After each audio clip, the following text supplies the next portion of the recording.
saison des pluies a des impacts à la fois sur le confort et sur la santé des réfugiés. Il y a beaucoup d'eau au Bangladesh, mais la problématique c'est que comment on accède à l'eau potable.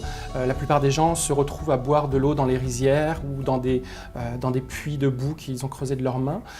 Donc ça c'est la première problématique en termes de confort et d'accès à l'eau potable. La deuxième problématique c'est en termes de santé, avec les risques de développement de maladies hydriques, donc les maladies qui sont liées à l'eau.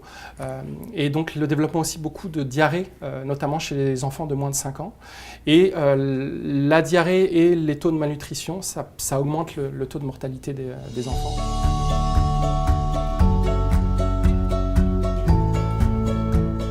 Alors Développement et Paix et Caritas Bangladesh, nous sommes intervenus dès le début de la crise, qui était au mois d'août, avec de la distribution alimentaire, puisque les Rohingyas qui arrivaient du Myanmar n'avaient absolument rien, donc l'idée c'était de pouvoir sauver des vies en offrant de la nourriture.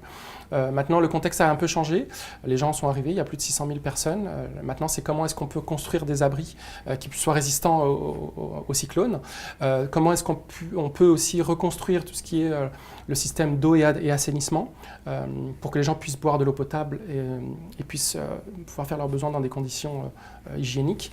Et le troisième point qui est aussi un point important, c'est tout ce qui est la protection. Comment est-ce qu'on protège les gens contre tous les types de trafic, notamment le trafic humain. Et ça concerne plus spécifiquement les femmes et les enfants. Mais le point le plus important reste quand même aussi de pouvoir avoir les Rohingyas revenant chez eux.